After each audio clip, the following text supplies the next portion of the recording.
پاکستان عوامی تحریک کا فلسطین کے حق میں اور اسرائیل کے خلاف مظاہرہ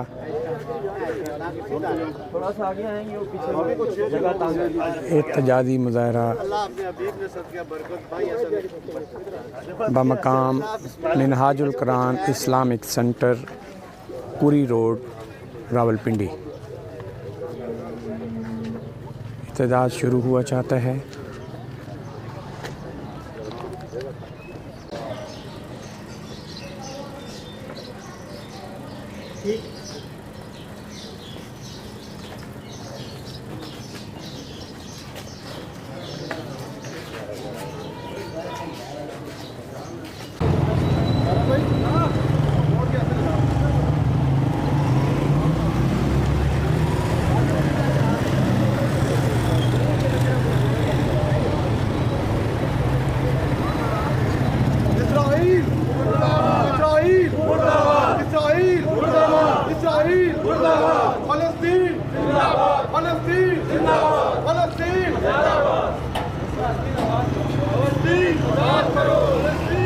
صدر پاکستان عوامی تحریک PP17 آپ سے مخاطب ہوں۔ خنجر لگے کسی کو تڑپتے ہیں ہم امیر، خنجر لگے کسی کو تڑپتے ہیں ہم امیر، سارے جہاں کا درد ہمارے جگر میں ہے۔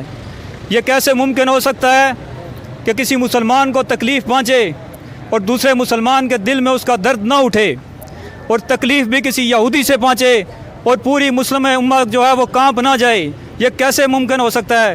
ہمارے ایمان جو ہے وہ کس سطح پہ پہنچ چکے ہیں؟ یہ بڑے سوچنے کا مقام ہے۔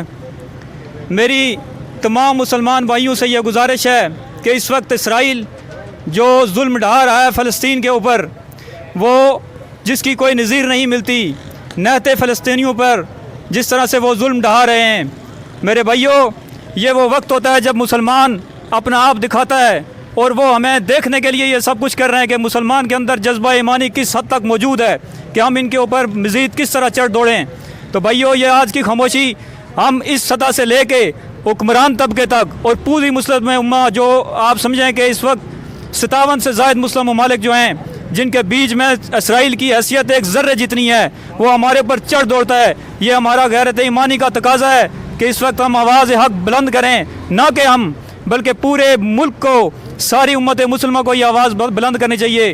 بدقسمتی سے ایسا نہیں ہو رہا، جس کی وجہ سے ہمارے فلسطین بھائیوں پر اس طرح کا ظلم ہو رہا ہے۔ آج پاکستان عوامی تحریک پورے پاکستان میں جگہ جگہ پہ احتجاجی ریلیاں نکال رہی ہے، اور تمام بھائیوں سے یہ گزارش ہے کہ آپ بھی جو ہے وہ اس کا حصہ بنیں۔ آج ہم نے اس اپنے مسلمان بھائیوں کے حق میں یہ دھوپ میں کھڑے ہیں، ان کے احتجاج میں نکلے ہیں، تو کل روز قیامت نبی پاک صلی اللہ علیہ وسلم کو منہ دکھانے کے قابل ہوں گے کہ ہم جو ہے وہ نکلے تھے، اور اگر کوئی حکمران یا کوئی دوسرا اس سلسلے میں کردار نہیں ادا کرا تو یہ اس کا مقام ہے یا اس کا سلسلہ ہے سارا، لیکن بات یہ ہے کہ ہم نے نکلنا ہے بہرحال، اور ہر حال میں نکلنا ہے۔ آج یہ سلسلہ شروع ہوا ہے اور اس وقت تک نہیں رکے گا جب تک اسرائیل اپنی جارحیت بند نہیں کرتا۔ یہ پیغام اسرائیل کے ساتھ ساتھ حکمرانوں کے لیے بھی ہے کہ ہم اس وقت تک نہیں رکیں گے جب تک ہمارے مسلمان بھائیوں کو اس طرح سے نقصان پہنچایا جاتا رہے گا۔ وما علینا الا مذمت آج ہم جیسے لوگ جو ہیں وہ اٹھانے کے لیے، وہ بات کرنے کے لیے، جن کے پاس نہ اختیار ہے نہ اقتدار ہے، ہم لوگ اگر یہ آواز اٹھائیں، ہم یہ بات کریں، مذمت کریں، اسرائیل کے جارحیت کے خلاف مذمت کریں تو کوئی سمجھ آتی ہے۔ لیکن اگر 56 ممالک بیٹھ کے OIC کے اجلاس میں یہ بات کریں کہ یہ مذمت کرتے ہیں ہم اصلاحی جارحیت کی، نہ ان سے تجارتی اپنے تعلقات ختم کریں، نہ اپنے جو ہیں کسی بھی حوالے سے کوئی ان کو تھریٹ دیا جائے، تو اس کے باوجود تو پھر آپ دیکھ لیں کہ اس امت مسلمہ کی کیا حالت ہے۔ یہ اس کی فقط وجہ یہ ہے کہ مسلط جو حکمران ہیں ہر مسلم ممالک پہ، اس کا حال وہی ہے جو ہمارے حکمرانوں کا ہے۔ تو عوام کو یہ چاہیے کہ اب اس نظام کو بھی بدلنے کی بات کریں تاکہ امت مسلمہ کو عروج مل سکے۔ دوسرا میں یہ بتاتا چلوں، جس اقوام متحدہ سے ہماری لوگ توقعات کرتے ہیں اور ہم ڈیمانڈ کرتے ہیں کہ وہ اس سے کہے کہ اسرائیل سے جارحیت بند کرے، امریکہ نے خود ریزولوشن پاس کیا ابھی چند دنوں میں، سوائے امریکہ کے کسی نے بھی اسرائیل کے ایکٹ کی حمایت نہیں کی۔ تو جب اس کو کلوز کرنے تھا، ختم ہونے جا رہی تھی اور اسرائیل کو روکنے کا اقدام ہونے جا رہا تھا، ریزولوشن پاس ہونے جا رہا تھا، تو امریکہ نے ویٹو کر کے اس ریزولوشن کو ختم کروایا۔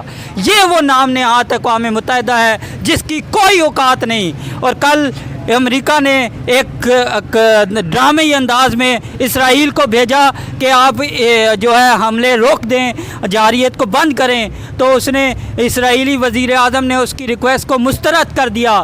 یاد کریں افغانستان میں اسامہ بن لادن کو امریکہ نے مانگا تھا، تو اس کے بعد جب افغانستان نے مسترد کیا تو اس نے اس کی اینٹ سے اینٹ بجا دی تھی۔ آج وہ امریکہ اس کی مسترد ہونے پہ خاموش ہے۔ میں یہ صرف حالات اس لیے بتا رہا ہوں کہ نہ ہمارا اقوام متحدہ نے کوئی حل کرنا ہے، نہ OIC نے حل کرنا ہے۔ اگر چاہتے ہیں کہ امت مسلمہ کو پھر سے عروج ملے، پھر سے ہماری آقا صلی اللہ علیہ وسلم کی ناموس بھی سلامت رہے، ہماری امت مسلمہ کی ناموس بھی سلامت رہے، تو پھر ہمیں ایک ہو کر وہ ریاست مدینہ کا حقیقی قانون نظام حکمران نافذ کرنا پڑے گا۔ اور ایک ہی قیادت ہے جو اسرائیل، امریکہ اور پوری عالمی سامراج کے ساتھ یہ کھڑی ہو کر، جس کے اندر صلاحیت ہے کہ امت مسلمہ کو ایک پلیٹ فارم پر ان کے مفادات پہ اکٹھا کرے، وہ فقط ایک ہی قیادت ہے،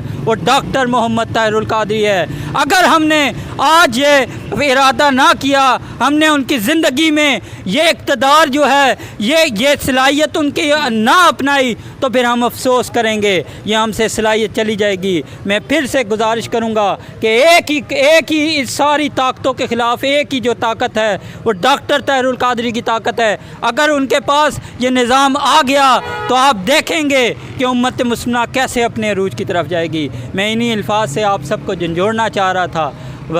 اللہ تعالیٰ ہمارے مسلمان بھائیوں کو طاقت دے، قوت دے، وہ ان ظالموں کے خلاف بھرپور طریقے سے ان کا جواب دے سکیں۔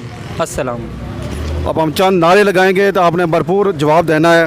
اسرائیل، اسرائیل، اسرائیل، اسرائیل، آزاد کرو، آزاد کرو، آزاد کرو، آزاد کرو، آزاد کرو، آزاد کرو۔ اب دعا کے لیے محترم علی اختر وان صاحب سے ریکویسٹ ہے کہ وہ دعا کریں اور اختتام کریں آج کی ریلی کا۔ شکریہ جی تمام دوستوں کا۔ اللہم آمین۔ اللہم صلی علی سیدنا و مولانا محمد وعلی آلہ وصحبہ وبارک وسلم۔ ربنا آتنا فی الدنیا حسنۃ وفی الآخرۃ حسنۃ وقنا عذاب النار۔ الہ العالمین، امت مسلمہ پر اس وقت جو بے حسی کی کیفیت اور اقوام عالم جو مردہ دلی کا شکار ہیں، رب ذوالجلال اس جمود کے ماحول کا خاتمہ فرما۔ الہ العالمین اپنی تائید غیبی اور نصرت الہی مظلوم مسلمانوں کے لیے ظاہر فرما، فرشتوں کے ذریعے ان کی غیبی مدد فرما، ہمیں غیرت ایمانی عطا فرما، حمیت دینی عطا فرما، ہمیں باہمی یکجہتی اور اتفاق و اتحاد نصیب فرما، باہم آپس کے اختلافات اور ایک دوسرے سے نفرتوں اور قدورتوں کا خاتمہ فرما۔ اے اللہ ہمیں کفر کے مقابلے میں سیسا پلائی ہوئی دیوار بنا دے۔ اے اللہ اس جرم ضعیفی کا جس کا ہم شکار ہوئے، ہم اس پر تیری بارگاہ میں معافی کے طلبگار ہیں۔ اے اللہ اس ضعیفی کے ماحول کا خاتمہ فرما، ہمیں قوت حیدری کا فیض عطا فرما۔ اے اللہ دین کو ایک غالب قوت کے طور پر معاشرے میں نافذ کرنے کی جد و جہد کی توفیق عطا فرما۔ منہاج القرآن کے اس پیغام انقلاب کو قبولیت عامہ عطا فرما، اور شرق سے غرب تک حضور کی امت اور آقا کے دین کو غلبہ عطا فرما، اور اسلام کے پرچم کو سربلندی عطا فرما۔ اس چھوٹی سی کاوش کو اپنی بارگاہ میں قبول فرما، اور جو لوگ اس میں شریک و شامل ہوئے، اے اللہ ان سب کو اجر عظیم اور خیر کثیر عطا فرما۔ اللہم صلی علی سیدنا و مولانا محمد وعلی آلہ وصحبہ وبارک وسلم۔